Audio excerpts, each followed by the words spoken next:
Kwa dhati kabisa naishukuru radio kwa kunialika katika mdahalo huu, na naamini tumealikwa kwa maslahi mapana ya nchi yetu, hasa wananchi wetu wa kawaida, tukiwemo sisi wenyewe, bila shaka na vyama vyetu ambavyo ndio vinasimama kutetea wananchi. Nianze na kuwashukuru wenzangu pia waliopo hapa kwa kukubali kuwa pamoja, kwa sababu mdahalo ni watu, kama hatukuwa wote tusingekuwa na mdahalo. Katika chama chetu sisi, wakati tunaandaa ilani na tunatayarisha sera za kuziuza kwa wananchi, tuliangalia zaidi yale mambo ambayo yanawagusa wananchi wa hali zote, na tulianza kwa kutafiti na kuona kwamba Zanzibar sasa hivi imekumbwa na majanga mengi. Kwa miaka takriban mingi ya utawala ambao si wa chama chetu, imekuwa na matatizo, tukayaorodhesha takriban matatizo 10, na la kwanza ilikuwa Zanzibar na Wazanzibari na wananchi wa kawaida wanakosa fursa ya ajira za staha na zenye tija kwa wananchi. Tukaona hilo ni moja katika tatizo, lakini pia tukaona kwamba katika nchi yetu sasa hivi Zanzibar, mfumo wa kifedha, mfumo wa mikopo na mfumo wa mitaji, pamoja na mipango ambayo haifuati takwimu. Tuna mifano mingi kwamba serikali iliyopo imetekeleza mambo bila kuzingatia zile takwimu zilizopo. Kwa hiyo ilikuwa ni shida ya pili ambayo tumeona iko haja ya kuliangalia katika kuandaa sera katika ilani yetu. Lakini pia tumeona kwamba kuna mfumo wa viwanda na biashara. Serikali mara nyingi inakuwa ikizungumzia kuhusu viwanda na biashara, lakini bado haijaondoa kasi ya uagizaji wa bidhaa kutoka nje. Hiyo ilikuwa ni msingi wa tatu ambao ulitufanya kuandika ilani yetu kwa kuwalenga wananchi. Lakini pia tuliona kwamba kwa sasa hivi kuna shida kubwa ya nishati. Huduma za maji bado zimekuwa tatizo kubwa sana. Nikupeni mfano tu kwamba katika vijiji vyangu vingi vya jimbo la Pandani, tokea sikukuu ya Mfungo Tatu hakuna maji. Nimepiga simu Zawa, pamoja na kwamba imebinafsishwa, bado hakuna masuluhisho, takriban miezi 5 sasa. Lakini pia tukaona suala linalohusiana na kilimo, ambacho kilimo tulitarajia iwe uti wa mgongo wa Mzanzibari au Tanzania lakini bado kilimo hakija kuwa na tija kwa mwananchi wa kawaida. Inafikia hadi kwamba wananchi wanaona bora kununua mchele kuliko kulima sasa hivi, na inatija zaidi kununua kuliko kulima. Na suala lingine imekuwa elimu, ambayo bado haijakuwa na tija, kiasi kwamba taaluma hazijainufaisha serikali sana wala haijawanufaisha wananchi. Na la mwisho kabisa, suala la afya, mfumo wa afya ambao sisi wenyewe na wananchi wengi walikiri kwamba mfumo wetu wa afya umefeli, kiasi kwamba serikali imeingia katika kubinafsisha. Lakini muhimu kuliko yote ni kwamba tumeona kwamba kumekuwa na shida kubwa katika utii wa sheria na utawala bora, lakini pia kumekuwa na rushwa iliyokithiri na serikali haijachukua hatua zinazostahili. Kwa hiyo hayo ni mambo ambayo yalitufanya tuandae ilani kwa misingi ya wananchi, na haya mambo yote yalitoka kwa wananchi wenyewe, ni utafiti uliofanywa kupitia wananchi. Sasa kupitia hayo tukasema kwamba serikali na Zanzibar inahitaji kunusuriwa, na hiyo ndiyo slogan yetu kwamba tunahitaji kuinusuru Zanzibar. Ili kuinusuru Zanzibar unahitaji kuwa na mageuzi, kwa sababu kuna mambo mengine yamebadilika sana kuliko ule mwelekeo ambao wananchi wanaotaka. Katika mageuzi tukaja na misingi 5 ya mageuzi. Msingi wa kwanza ni katika mamlaka ya Zanzibar na utawala, kwa sababu hizi shida nyingine zinasababishwa na kwamba bado Zanzibar tunapigania mamlaka kamili na utawala wake. Na tukizungumzia mamlaka kamili, watu wasipotoshe kwamba sisi tunataka kuvunja muungano. Sisi tunataka kuimarisha muungano, lakini uwe muungano wa haki, wenye kustahiana na wenye kuaminiana. Kwa hiyo msingi ulikuwa huo wa kwanza, mamlaka ya Zanzibar na utawala. Na katika hilo ilani yetu inasema na imeweka misingi ya kuleta mapitio makubwa katika mkataba wa muungano, ule mkataba wa muungano halisi. Lakini ya pili ni mabadiliko ya katiba ya Jamhuri ya Muungano wa Tanzania, sisi tukiwa washirika sawa wa muungano ule. Na la tatu ni mabadiliko ya katiba ya Zanzibar. Hayo ni misingi mitatu ambayo iko chini ya mamlaka ya Zanzibar na utawala.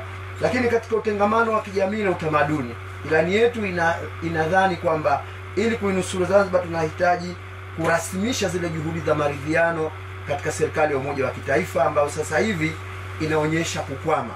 Na la pili ni mageuzi katika mafunzo na maadili na malezi ya mtoto. Sasa hivi maadili ya Mzanzibari yameanza kupotea, na katika section au sehemu ya uwajibikaji na utawala bora ambao ndio msingi wa matatizo mengi Zanzibar, tunakusudia kuleta mageuzi makubwa ya mfumo wa uchaguzi na mageuzi makubwa ya mfumo wa kisheria ili haki iweze kupatikana na kutolewa, na mageuzi ya utawala bora na haki za binadamu ambao kwa kiasi kikubwa imepotea.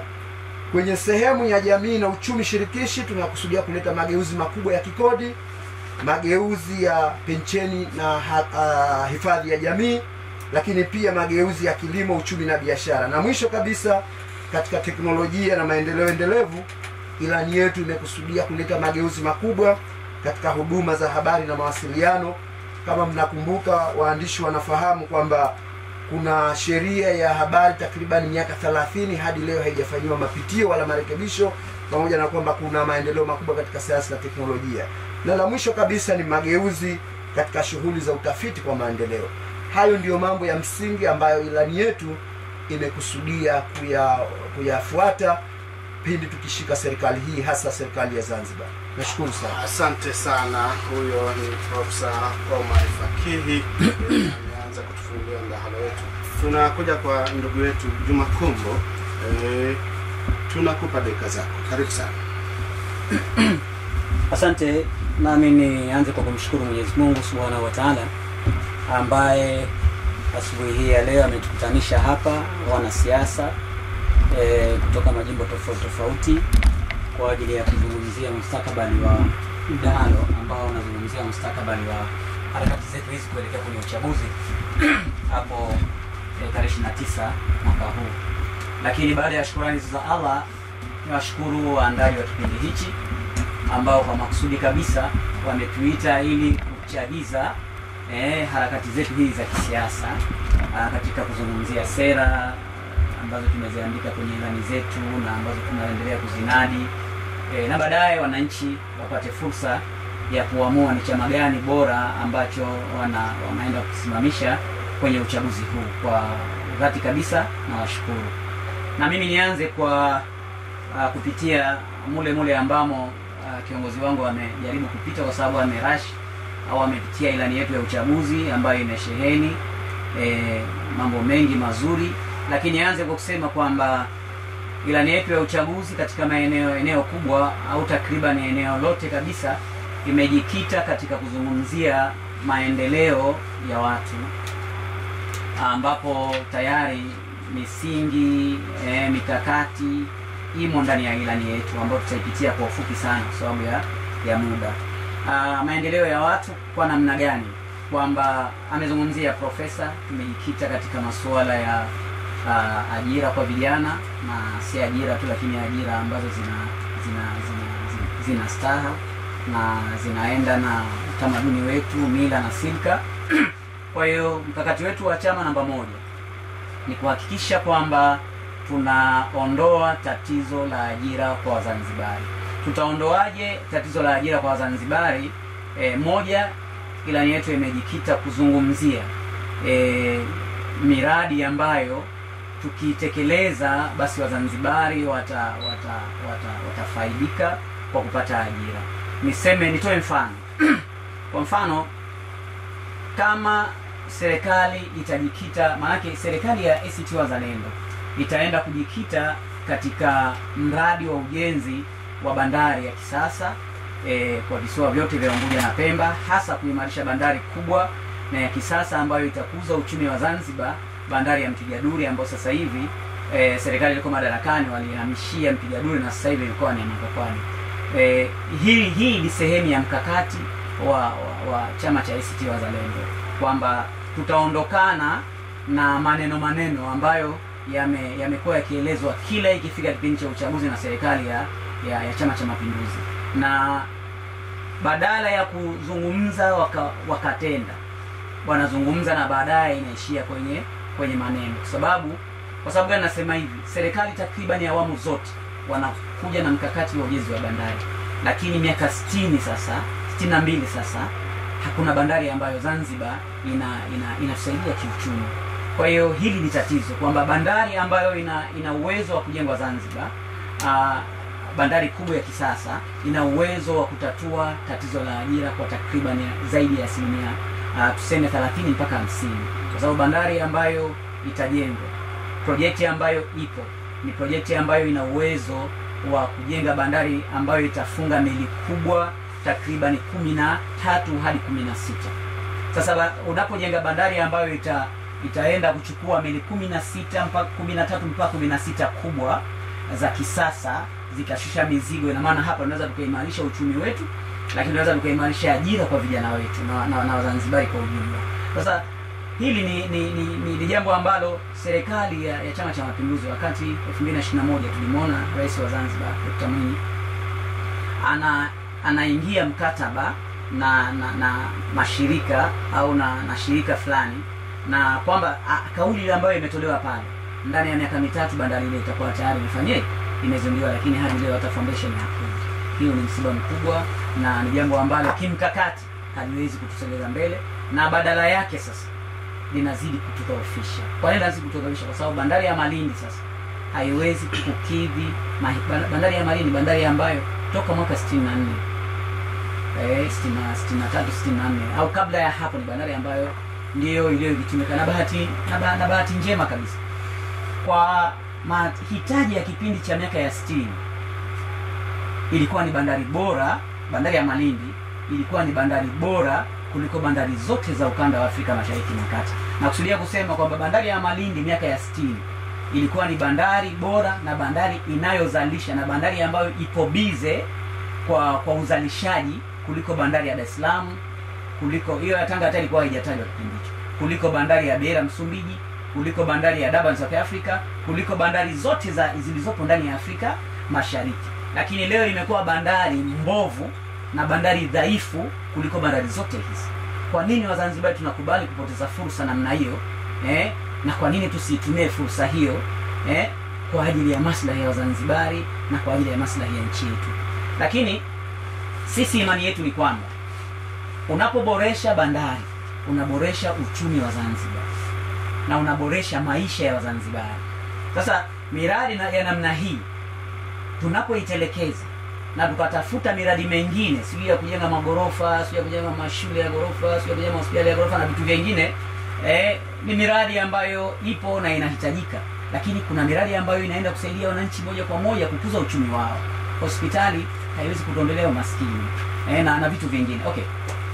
Kwa sababu ya muda nataka niende sehemu nyingine ambayo kwa hiyo hilo ni suala la tunaweza kuboresha ajira kwa misingi ya namna hiyo. Lakini pia kuna jambo hili ambalo mkubwa wangu hapa amelizungumza, suala la kuinusuru Zanzibar. Suala la kuinusuru Zanzibar ni jambo la muhimu na jambo la msingi, na katika hili tumezungumza kwamba tunaenda kurifaa mikataba ya muungano na mambo ya muungano na vitu vingine. Kwetu sisi ACT Wazalendo tunaamini kwamba muungano ni sehemu ni sehemu moja ambayo inadhoofisha uchumi wa Zanzibari, lakini inadhoofisha maendeleo ya Zanzibar. Kwa sababu gani? Ukienda ukirejea kero za muungano zote ambazo zinatajwa na ambazo kipindi kirefu sasa hivi zimenyamazwa, ni dhahiri kwamba ni mambo ambayo yanaidhoofisha kiuchumi Zanzibar. Ukienda masuala ya kodi, leo utashangaa maana yake utashangaa tunavyoishi. Tuambiwa Tanzania ni nchi moja, lakini Mzanzibari leo hapa kutoa, kwa mfano tunatoa mfano ambao ni rahisi kabisa. Huwezi kusafirisha gari yako ukenda ukatumia Dar es Salaam Mzanzibari. lazima ukifika pale utalipishwa. Kuna kitu kinaitwa kimpandikizwa pale kinaitwa difference.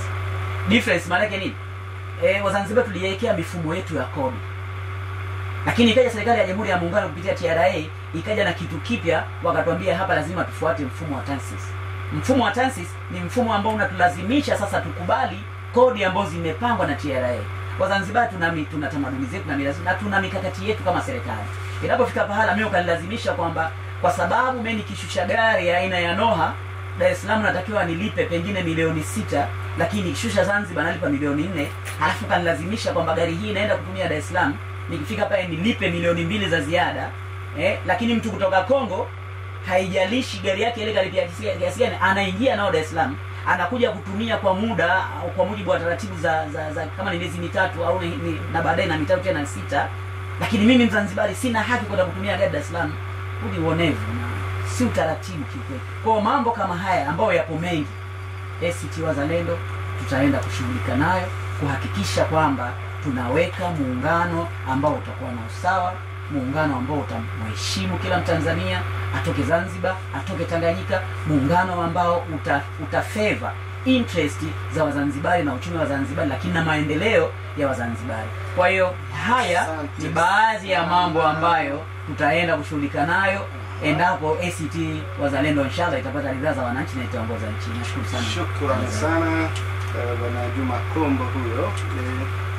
Kwa upande wa ACT tumemaliza. Tunakwenda kwa upande wa Chama cha Mapinduzi CCM. Tunaanza na Rashid Khamis Othman. Huyu ni mwenezi wa CCM kwa Pemba. Swala letu mmelisikia sana tukielekea uchaguzi mkuu, wananchi watarajii nini? Lakini pia kuna maelezo tayari yameshaanza kutolewa, kwa hivyo tutegemee nini pindi mkipata ridhaa? Nashukuru sana ndugu mtangazaji, na nashukuru sana wanajamii ya Micheweni kwa mara nyingine tena. Leo tumefika katika redio ya jamii kwa ajili ya mdahalo wetu. Je, tutakapoendelea kuikamata nchi tutaendelea kufanya nini ndani ya nchi yetu? Na napata kusema kwamba kwanza Chama cha Mapinduzi kimejipanga kwa sababu misingi na kanuni na sheria zimepangwa ndani ya katiba ya Chama cha Mapinduzi. Na tukiangalia kwamba Chama cha Mapinduzi kimejipanga hivyo, na ndio maana kikaleta wagombea tofauti, na kila mgombea anayekuja kupitia katiba ya Chama cha Mapinduzi basi anaitafsiri matakwa ya wananchi wa Tanzania, lakini wananchi wa Zanzibar vile anafahamu yeye, lakini hawezi kutoka ndani ya katiba ya Chama cha Mapinduzi kwa sababu ni msingi ambao upo ndani ya taifa letu. Kwa mfano, ndani ya Chama cha Mapinduzi kuna maneno yanasema kwamba nitajielimisha nafsi yangu na kuelimisha watu wote. Kwa maana haya yamo ndani ya katiba ya Chama cha Mapinduzi tangia mwaka 1977. Haya mambo yapo. Kwa maana kiongozi anapokuja ndani ya Chama cha Mapinduzi haji na matakwa yake, anakuja na matakwa ya Chama cha Mapinduzi ambapo yapo ndani ya katiba yetu. Lakini tukisema kwamba ndani ya Chama cha Mapinduzi tukishapata tumefanya nini, na tukishapata tena tutaendelea kufanya nini, ya kufanya hayatakaswi, kwa sababu mwanzo ya mkoa huu wetu Kaskazini Pemba tulikuwa tuko mbali kimaendeleo, tena mbali sana. Ili binadamu umkomboe lazima umtafutie elimu, umpatie elimu, tena elimu bora kabisa ambayo itamfanya yeye ajijue ni nani. Na hicho Chama cha Mapinduzi imeifanya, kwa sababu tunataka kusema kwamba ndani ya mkoa wetu huu wa Kaskazini Pemba tunazo skuli za ghorofa za kisasa ambazo kwa zipo 6.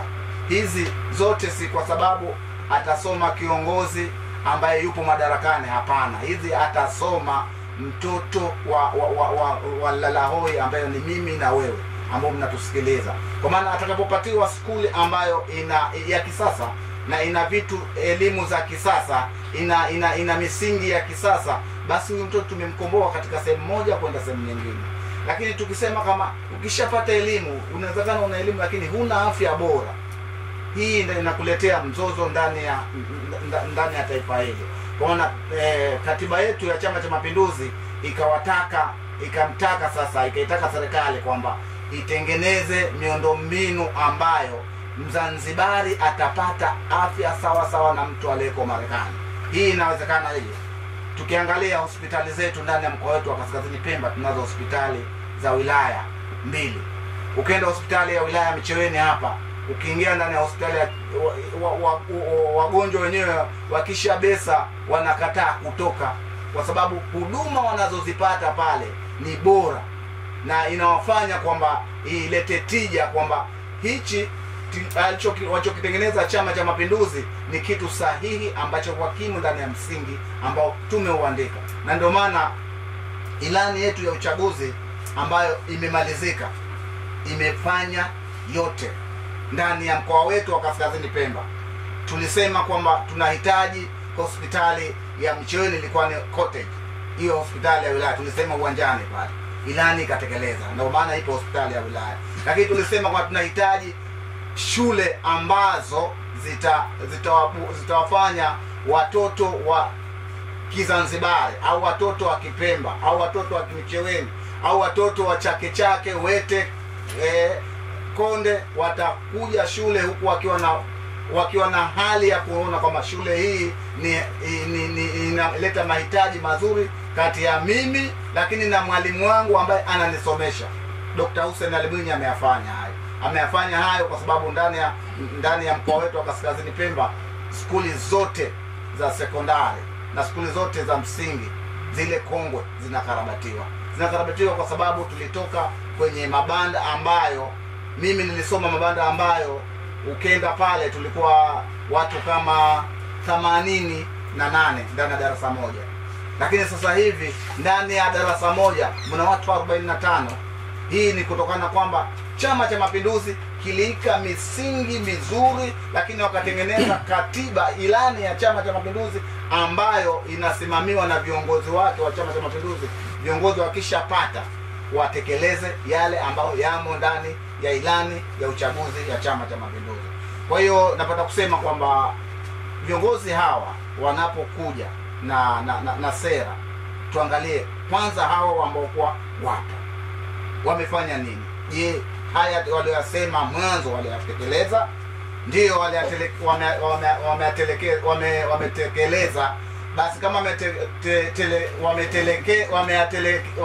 wameyafanya, sasa tunachowaomba sasa, hichi kinachoendelea kitachokufanywa mbele sasa, kitakachotekelezwa mbele, je, ni sawa sawa na hicho? Wana uwezo wa kufanya hicho? Kama waliweza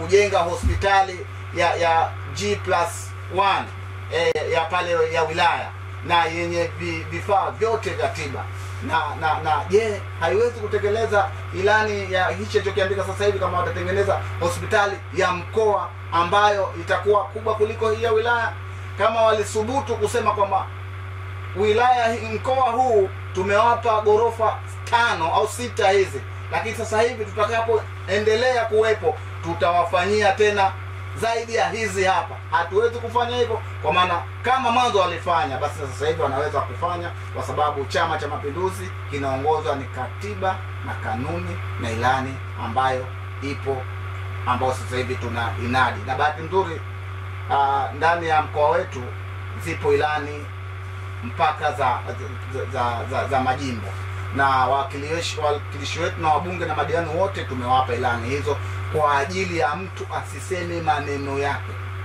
aseme maneno ambayo chama na wananchi wanahitaji baadaye kutekelezwa.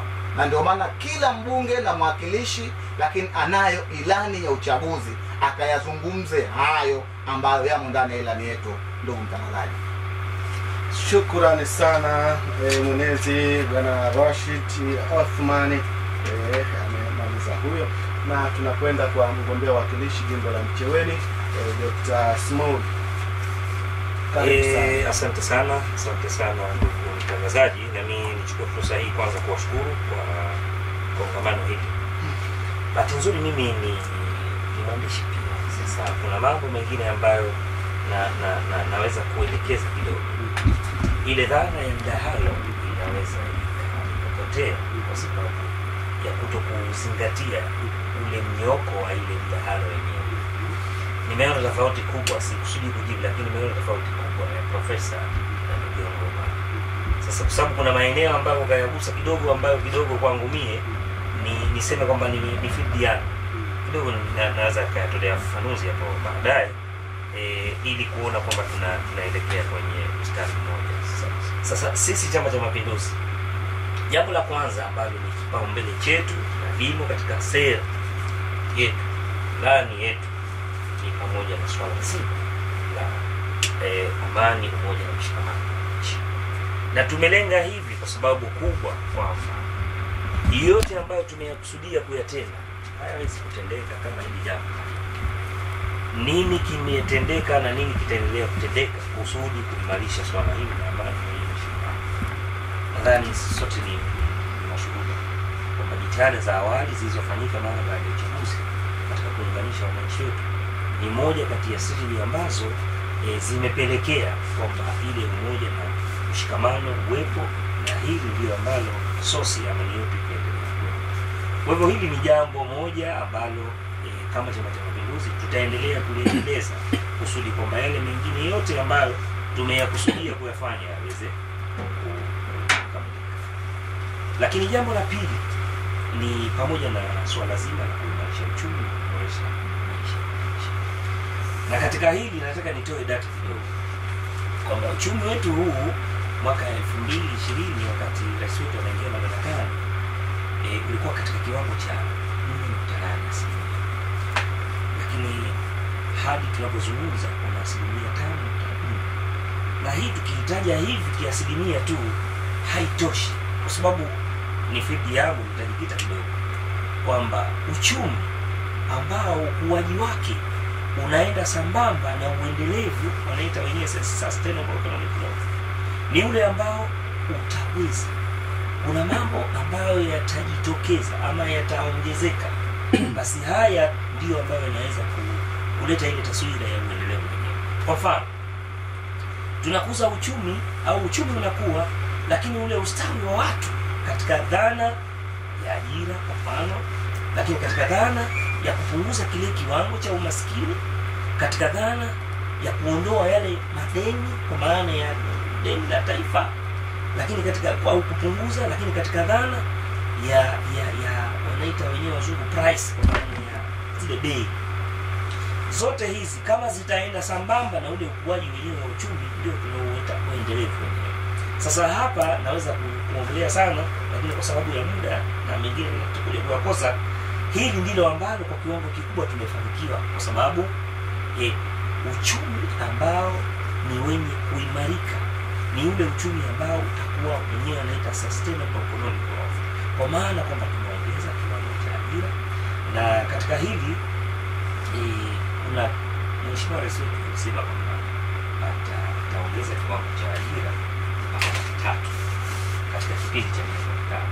Thanks God, kafikia kiwango cha 72.5, kwa maana ya ajira 217,500 zile katika kipindi hicho, yani hii 72.5.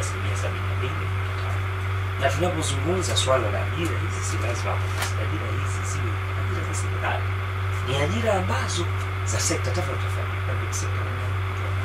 Sasa na tukiambiwa kwamba ni full employment yetu, wenyewe wanasema wazungu kwamba si kwa maana kwamba watu wote wanaeliwa chini ya 6%, basi hizo nchi zinaitwa kwamba zimekuwa na full employment. Sasa hili nadhani tuliweke katika mazingira haya.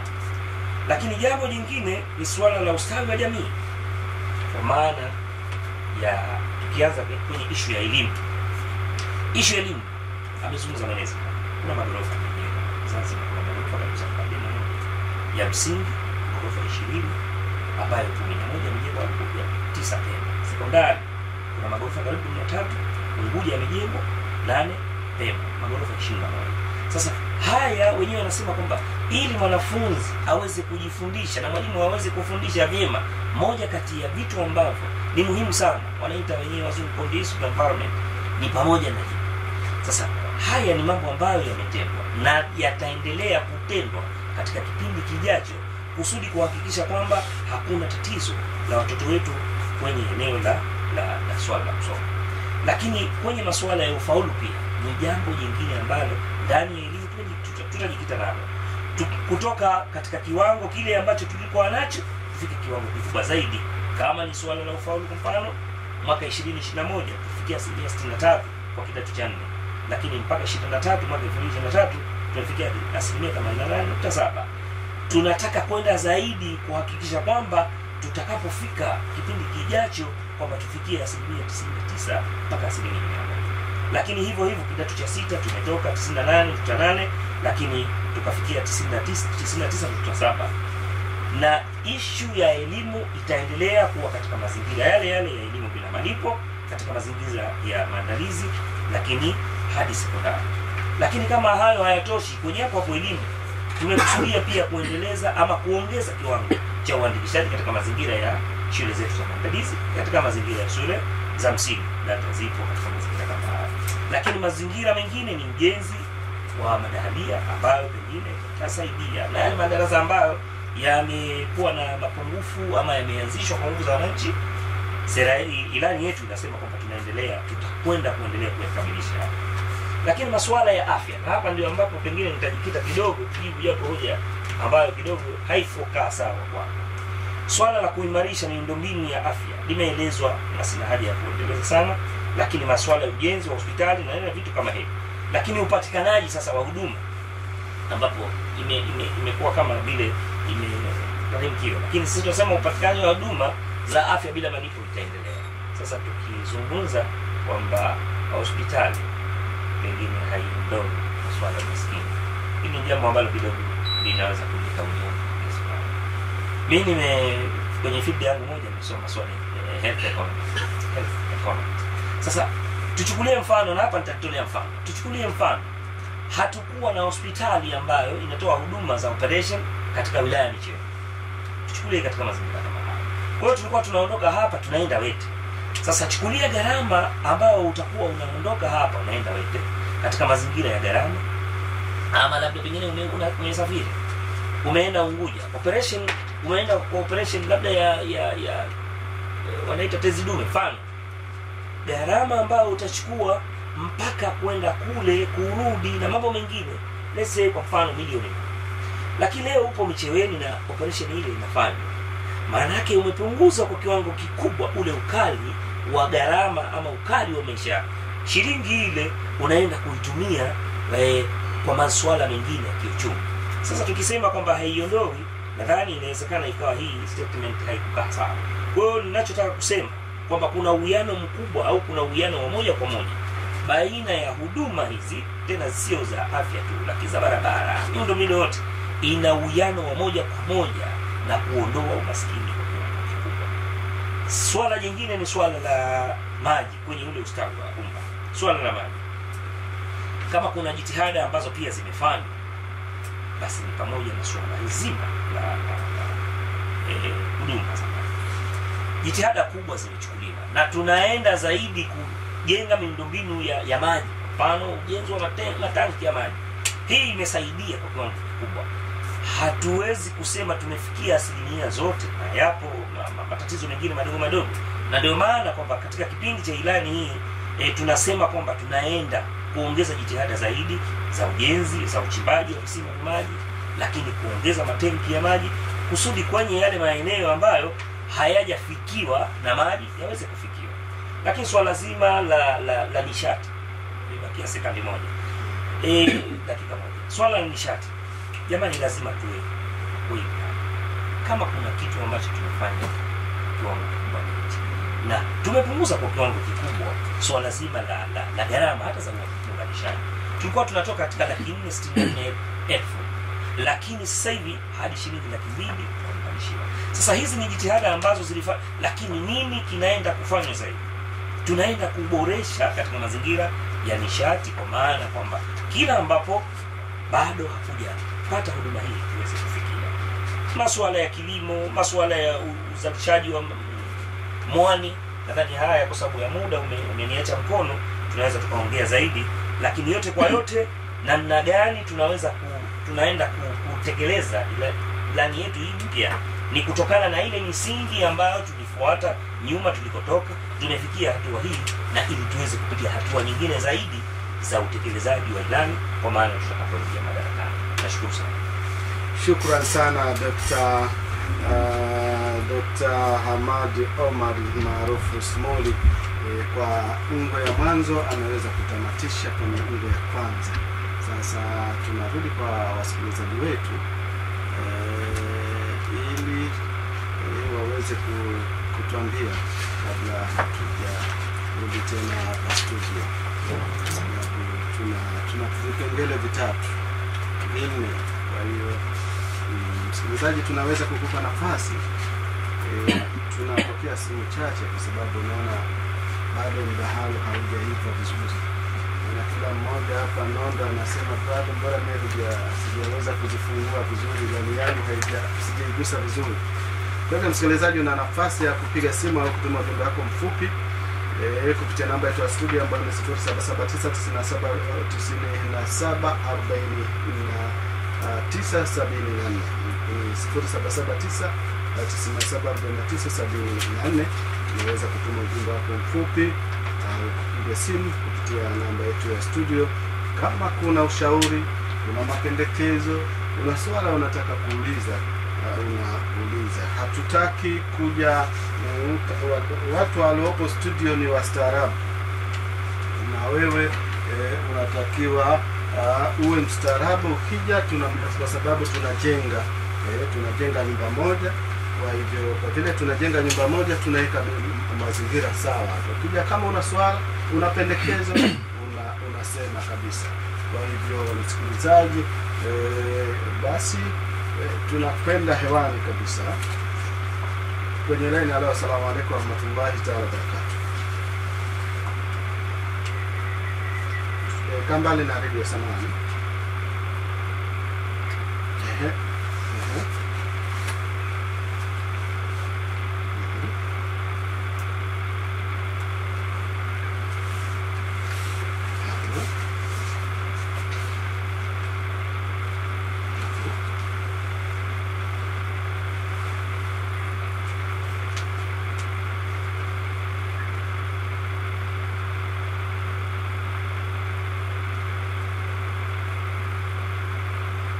Vipi?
Tumekuelewa vizuri.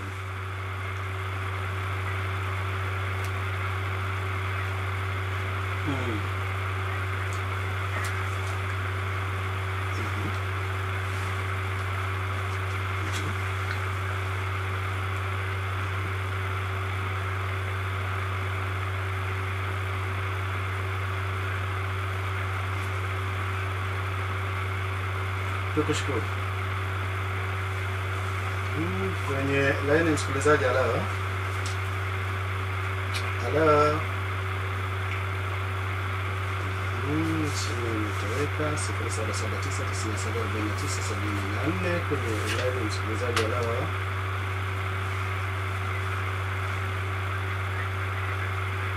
Hapa ni shwari kabisa, na ninakuwa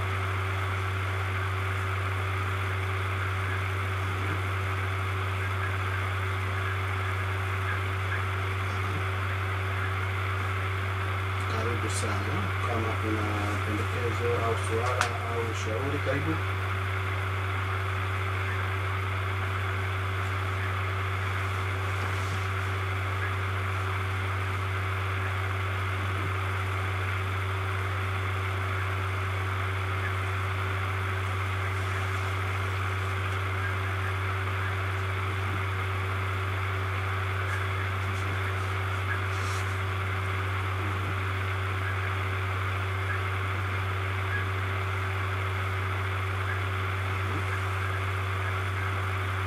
Shukrani. 0779974974 ni namba yetu ya studio ambayo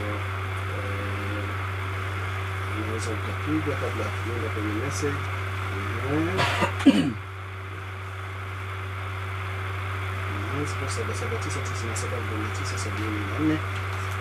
Huyu anasema mimi namuuliza huyo kiongozi kutikisha kama kura atafanya maendeleo gani, maana kila mwakilishi aje na ahadi yake. Daika wa kule maeneo ya pale kwa haji ndipo anapatikana.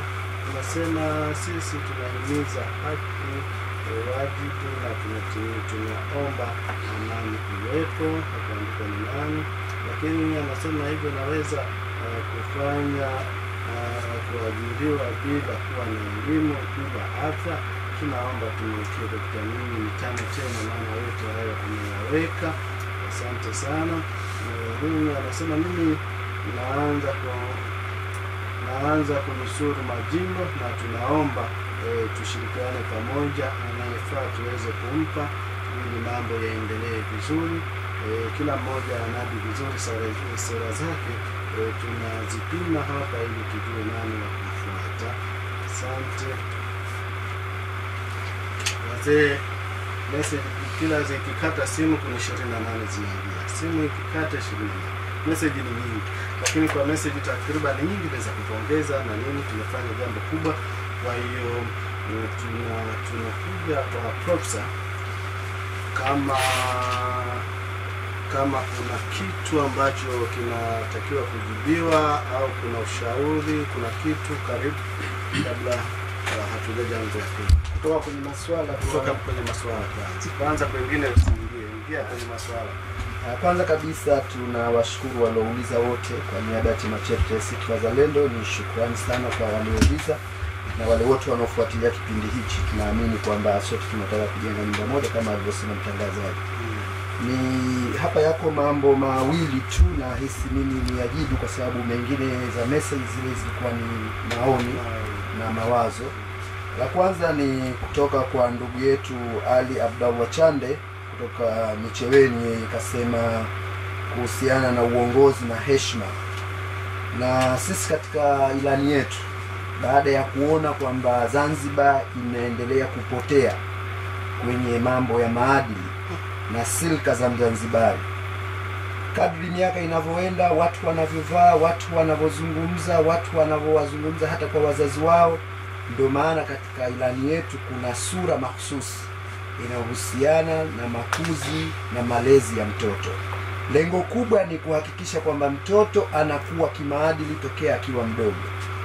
Lakini ukitoa hiyo, sisi tuna sura pia inayohusiana na kuna kipengele kinachohusiana na jinsi ya serikali itakayoongozwa na ACT itakavyounda kamati maalum, yani taasisi maalum kwa ajili ya kuwasimamia viongozi.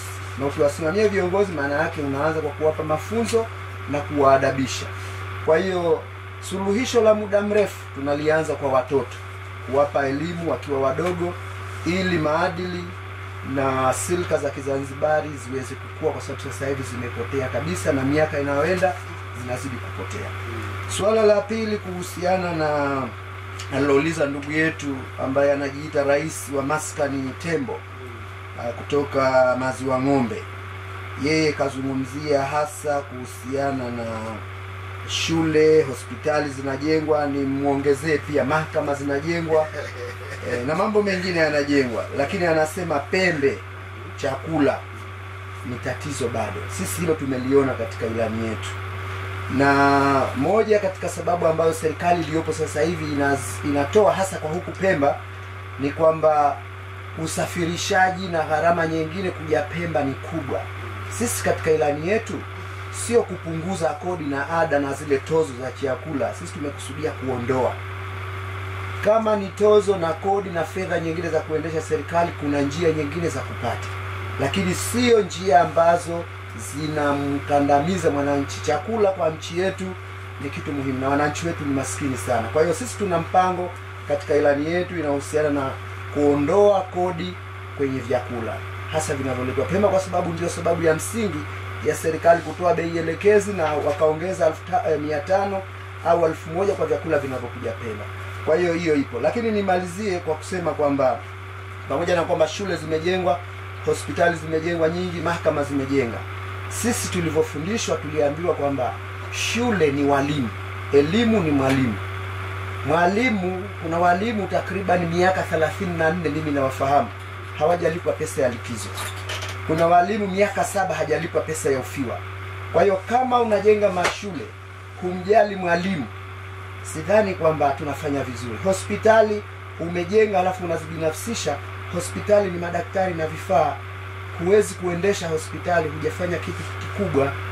Tumepoteza pesa ya serikali naweza kusema, au kuna watu wameingiza pesa mfukoni, na hilo ndio lililoko kubwa. Kwa mujibu wa ripoti nyingi, watu wamejenga magorofa ya skuli na hospitali ili waweze kupata fedha wenyewe binafsi. Asante. Tunakuja kwa Dr. Small. Mimi nashukuru pia,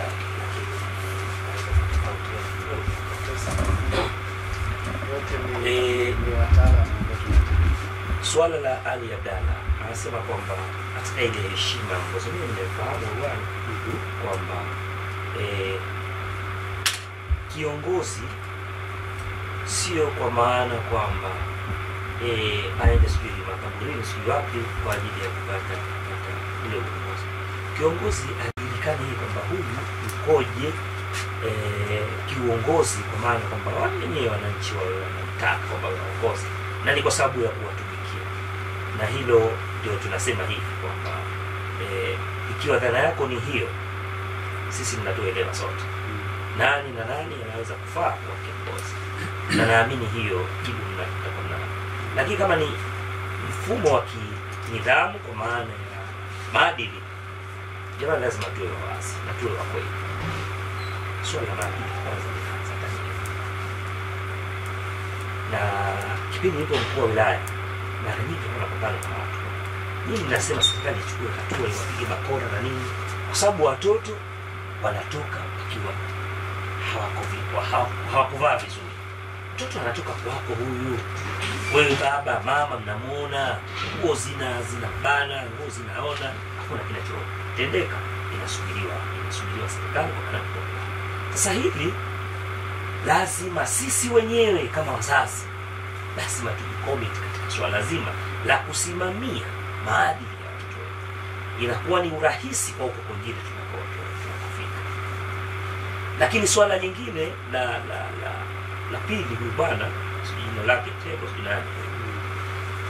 swala la Pembe, kwamba mambo mengi yamefanywa lakini Pembe, mimi niseme jamani, jitihada zinafanya kubwa tu.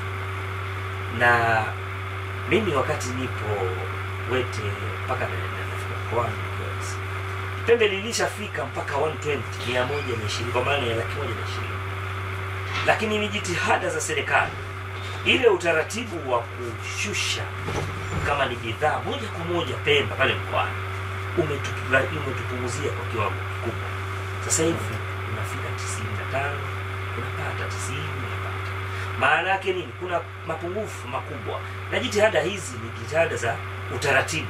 Rais wetu katika mazingira haya ya unadi sera nini ilani hii, kafika pahala upo utaratibu wa kwamba atakapoingia madarakani atakuwa na mfumo wa kujenga mahala na kununua bidhaa ambazo katika kipindi cha mavuno hasa Tanzania Bara na maeneo mengine, ili kwamba jitihada hizi zisaidie kupunguza gharama za bei, kwa maana ya hili jambo ambalo kasema la uhali wa maisha katika masuala ya fedha. Kwa hiyo hizi ni jitihada zimo ndani ya ilani yetu na rais wetu amezinadi, na kwa sababu tafuta mamlaka tena ya dola ili jambo kaligusia tena. Sasa swala la usafirishaji, mimi nadhani swala hili pengine tuliangalie zaidi kwenye data, lakini ziko bidhaa ambazo hazina kodi, kwa maana kwamba hakuna swala la ukatwaji wa kodi, hasa zile bidhaa ambazo zinawagusa wananchi moja kwa moja, kwa mfano kama sukari na mambo mengine kama hayo. Sasa hapa nadhani tuliangalie vizuri, lakini issue ya walimu kama profesa anavyosema, walimu kama kuna mapungufu yapo, lakini sasa jitihada, kama kuna watu ambao jitihada kubwa zimefanywa na rais wetu katika swala zima la kuangalia walimu, basi moja wapo ni swala zima la kuwaboreshia maslahi yao. Wameongezewa maslahi yao kwa kiwango kikubwa, na ambacho ni mfano wa maeneo mengine ya nchi zetu za kusini mwa jangwa la Sahara. Kama kuna masuala mapungufu katika swala la maposho hayo ambayo umeyasema, ni baadhi ya maeneo ambayo si katika mazingira ya ule mustakabali ambao umeelekezwa kwa hilo. Hapo mapungufu, si wote ambao watakuwa na mapungufu wana commitment ya kutosha katika swala zima la usimamizi wa hili. Lakini ninachokielewa mimi ni kwamba maslahi yameongezwa na maboresho mengi yametekelezwa kusudi kuhakikisha kwamba wanapata motivation kubwa katika swala zima la ufundishaji, na ndio maana leo kiwango cha ufaulu alhamdulillah kinaongezeka.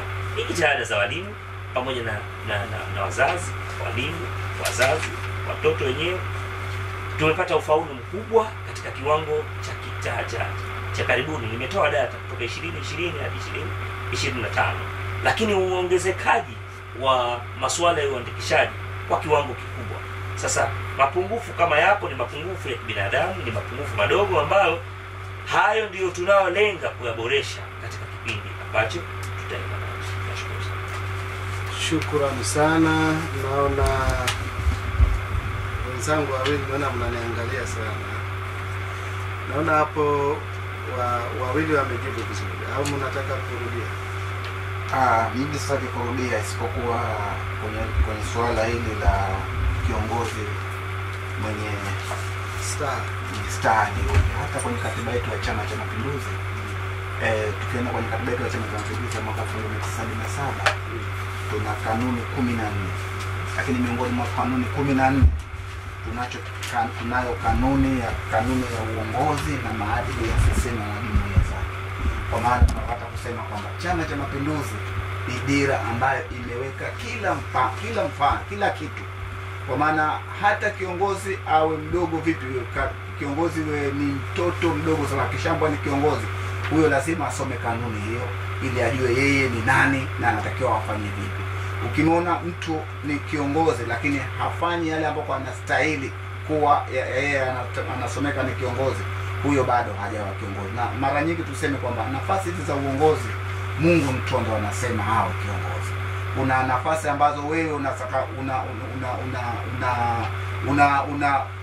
unajichukulia mwenyewe kama mimi ni kiongozi, lakini pindi ukiwa kiongozi unaweza ukafanya mambo ya ajabu kwa sababu Mungu hajakuteua kuwa kiongozi.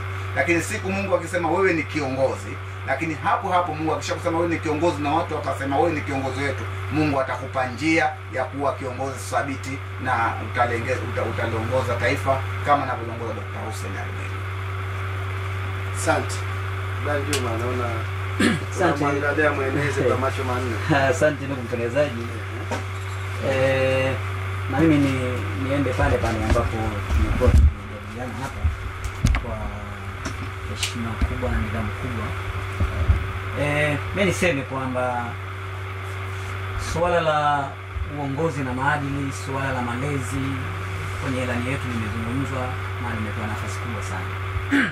Kwa sababu ACT Wazalendo tumeona kwamba maadili, nidhamu, heshima ya Wazanzibari kila siku chao inaendelea kuporomoka.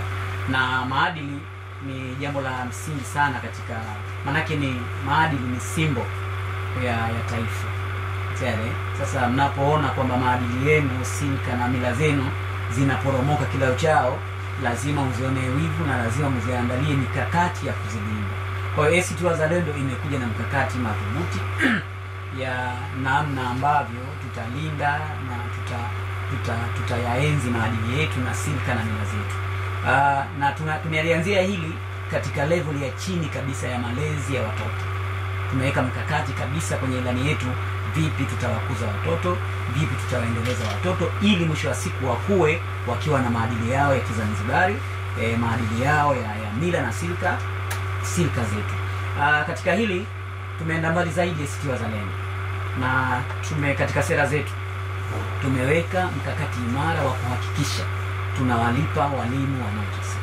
Sisi kama ACT Wazalendo tumekuja na sera hii kwamba endapo tutaingia kwenye madaraka, basi walimu tutaandaa mfumo maalum kuhakikisha kwamba miongoni wa wanufaika kwa kiwango cha kuwapatia kama si mshahara basi hata posho kwa kila mwezi, basi ni walimu wa madrasa, ili sasa wapate fursa bora ya kutukuzia watoto wetu katika maadili mema na muda mzuri wa kuwaendeleza watoto wetu katika msingi. Lakini sambamba na hili tumezungumza bayana, na mgombea wetu wa Rais Othman Masoud Othman amezungumza bayana kwamba kiwango cha chini kabisa cha mshahara kitakuwa ni shilingi milioni 1. Kiwango cha chini kabisa cha mshahara kitakuwa ni shilingi milioni 1. Hii tuna imani kwamba inawezekana, na kama utajipanga vizuri, na kama utakuwa na mikakati mizuri na nia njema ya kutaka kuboresha maisha ya Wazanzibari, basi ni suala la kuwaboreshea maslahi yao na mishahara yao watumishi wa umma. Na hapo sasa Dr. amezungumza hapa na ametoa takwimu za ufaulu wa wanafunzi, lakini juzi wakati nipo kwenye kikao fulani cha skuli ya Pujini, skuli wanaita majina la katangu ya Medi, lakini tukapata takwimu ya ufaulu kidato cha 4 pale ni tena ghorofa kubwa tu, lakini ni takwimu ya kusikitisha kabisa ya ufaulu mbovu ambao haujawahi kutokezea pale Pujini. Sasa sijui mkakati huu unakwenda sambamba vipi na maboreshaji ya elimu, kwa sababu pale kwa mujibu wa takwimu tuliambiwa kulikuwa na wanafunzi 184 wanafunzi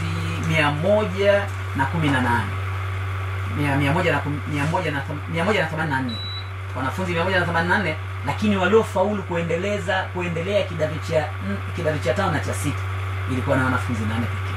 Sasa hii ilikuwa ni takwimu mbovu kabisa ya ufaulu. Sasa lazima tuje na mkakati ya kwa nini labda wanafunzi wamefeli.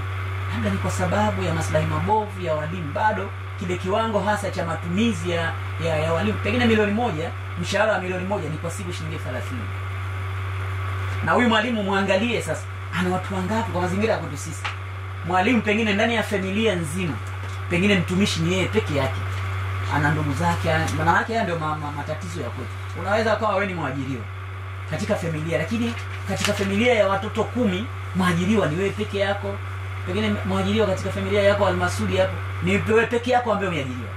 Pakiwa na harusi Almasudi, pakiwa na msiba Almasudi, pakiwa na mgonjwa Almasudi, pakiwa na mwanafunzi shule ya ada nani Almasudi. Yaani haya ndio maisha yetu ambayo tunakwenda nayo. Sasa katika hili lazima tuwe na mikakati imara. ACT Wazalendo imejiandaa na hilo kuhakikisha kwamba tunaboresha maisha ya Wazanzibari na maendeleo ya watu yaende kwa watu, manake yasiende tu kwa vitu. Hapa ndio tofauti yetu sisi na wenzetu, kwamba amejikita 100% kwenye maendeleo ya vitu badala ya kugusa maisha ya watu. Huyo kijana wetu hapo Ali Abdalla Chande amekuja na mtazamo mzuri kwamba okay, mnajenga magorofa, mnajenga hichi, lakini Pembe vipi? Hali uko mtaani ngumu. Hali ya maisha ya watu wetu ngumu sana. Kwa hiyo hili lazima kama vyama vya siasa na sisi kama ACT Wazalendo tumeliangalia kwa kina, lakini tumeliangalia kwa ustawi wa watu wetu. Lakini jengine ambalo nataka kulisema hapa ni swala la kilimo ambayo pia hapa limeguswa hapo hivi. Sisi ACT Wazalendo, profesa hapa amezungumza, ilani yetu imezungumza, tuna mpango wa kupunguza uagizaji wa huduma hizi ya vifaa hasa vya chakula kwa asilimia angalau 80.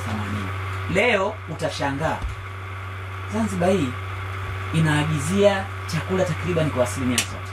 Hatuna uzalishaji wala hatuna mkakati wa aina yoyote. Kuna siku wakati tuna maonyesho pale cha Manando, nilikutana na kaka yangu Shamata akiwa waziri wa kilimo. Nikamuuliza, hapa tumezalisha bilingani, tumezalisha kebichi, tumezalisha choroko, tumezalisha mpunga. Ukiangalia manake umenawiri vizuri. What next baada ya maonyesho? Hakuna jibu. Kwa ni maonyesho tu yakiisha ndio basi. Mwisho wa siku tunawafanya watu wetu wanaingia kwenye kilimo ambacho hakina tija na ambacho hakisaidii wananchi wetu. Lazima kama serikali, sisi ACT Wazalendo kupitia ilani yetu tumekuja na ibara nzima ya kuonyesha namna gani tutaimarisha kilimo, kupunguza kwa angalau 80% uagizaji wa mazao ya chakula. Na huu ni mkakati ambao tuna hakika kwamba utawasaidia Wazanzibari, utawasaidia wananchi wetu katika kuimarisha huduma zao za kijamii, ikiwemo chakula, ikiwemo hilo pembe ambalo limekuwa likipigiwa kelele kila kona na katika mazingira tofauti. Nashukuru sana ndugu mtangazaji, nashukuru sana asante sana Bwana Juma Kombo. Tunakuja kwenye tumejibu hapo. Tunakuja nguo ya pili sasa. Nguo ya pili tunaanza Profesa wasema wewe ndio mzee. Tunaanza tena. Lakini Profesa awamu ya kwanza umezungumzia ajira sana. Umezungumza mipango ambayo haifuatwi. Umezungumza afya imefeli. Umezungumzia rushwa, lakini umezungumzia mamlaka kamili. Lakini pia Juma Kombo yakaja akamalizia ndani. Kwa hiyo watu ukiwazungumzia hicho, ukieleza hicho atakachokielezea, tunaenda sasa kwenye hiyo mipango yenu ikoje sasa, ili tuone hicho mnachokizungumza ni kinaenda vipi na wananchi, je kitawagusa? Karibu sana. Asante sana. Kwanza kabisa ni washukuru wenzangu kwa kuendelea na mjadala huu vizuri, na tuwashukuru wasikilizaji kwa kuuliza maswala yao na kutoa maelekezo kwetu na pongezi. Nianze na lile swala ambalo ndio chanzo cha kudorora kwa uchumi wa Zanzibar kwa kiasi kikubwa, swala la mamlaka kamili ya Zanzibar. Wananchi wengi wafahamu kwamba mamlaka kamili ya Zanzibar haina maana kwamba kutakuwa hakuna muungano au kila kitu kitakuwa kinaongozwa na Zanzibar wenyewe, kwamba zitakuwa na nchi mbili tofauti. Zitakuwa serikali mbili kwa sasa hivi kuelekea tatu. Sisi ndio mtazamo wetu, serikali mbili kuelekea tatu. Na ndugu yangu pale Rashidi alizungumzia kuhusu mtazamo wa Chama cha Mapinduzi. Chama cha Mapinduzi mara nyingi kimekuwa kikidhani ile katiba ya Chama cha Mapinduzi ndio katiba ya serikali. Kwa hiyo wanadhani ile mawazo yao ya serikali mbili kuelekea moja ni mawazo ya serikali, yani ni mawazo ya chama, na yanatakiwa yawasilishwe kama ya chama, sio ya serikali, ingawa sasa hivi ndio wanaongoza serikali. Sasa swala hili la mamlaka kamili, mizizi yake mikuu ni katiba ya Zanzibar yenyewe, mkataba wa muungano na ile katiba ya Jamhuri ya Muungano wa Tanzania. Ifikie hadi Zanzibar ionekane kwamba ni mshirika sawa wa muungano. Kulikuwa na Tanganyika na Watanganyika wenyewe wanaipigania, wanataka Tanganyika yao na Zanzibar ziwepo. Sisi ndio mtazamo wetu. Lakini hii haiwezekani kama hukufanya mapitio makubwa au mabadiliko makubwa ya katiba ya Zanzibar, katiba ya Jamhuri ya Muungano wa Tanzania na mkataba halisi wa muungano. Na sisi ACT Wazalendo tukishika madaraka kuanzia mwezi Novemba tukijaliwa, ndiyo mambo ya mwanzo ya msingi. Kwa sababu gani? Haya ndio yanayofanya tusiweze kutekeleza sera zetu za uchumi, tusiweze kutekeleza hata yale mambo ambayo si ya muungano. Mfano mzuri, kilimo sio swala la muungano, lakini kukiwa na mikutano ya kimataifa ya kilimo, waziri wa kilimo wa hapa anaenda kama mshiriki kwa kupitia waziri wa kilimo wa Tanzania, ambaye si jambo la muungano. Mfano mzuri, mimi nilipokuwa baraza la wawakilishi mwaka huu uliopita kushiriki yale mashindano ya mabunge ya Afrika Mashariki, Zanzibar tuna bunge letu au baraza letu la wawakilishi, kuna yale mashindano yanaitwa EALA Games kila mwaka. Mara ya kwanza tulishiriki vizuri Zanzibar kupitia baraza la wawakilishi. Mwaka uliofuata, kwa sababu tulishinda vikombe vingi, mwaka uliofuata tuliambiwa tuende kwa mwevuli wa Tanzania na tukawa chini ya spika wa bunge la jamhuri, wakati baraza letu la wawakilishi si swala la muungano. Kwa hiyo tukizungumzia mamlaka kamili, hayo ndiyo mambo ya msingi ambayo yatatufanya Zanzibar tuweze kujisimamia mwenyewe. Elimu kwa mfano, elimu ya msingi si swala la muungano. Afya si swala la muungano. Tukizungumzia mamlaka kamili, hayo ndiyo mambo ya msingi, na yatawezekana ikiwa tutakuwa na mabadiliko ya katiba ya Zanzibar. Tutachagiza mabadiliko ya katiba ya Jamhuri ya Muungano wa Tanzania au katiba mpya, na tutachagiza ile mkataba wa asili. Sisi tunaamini kwamba muungano ni mkataba, vinginevyo vyovyote ni kwamba Zanzibar inaonewa. Hilo swala la kwanza kuhusiana na mamlaka kamili. Sijui umenipa dakika ngapi au nusu saa? Tuna dakika 7. Swala la pili ni swala la ajira. Swala la ajira, wenzangu wamezungumza vizuri kwamba ajira zimezalishwa nyingi.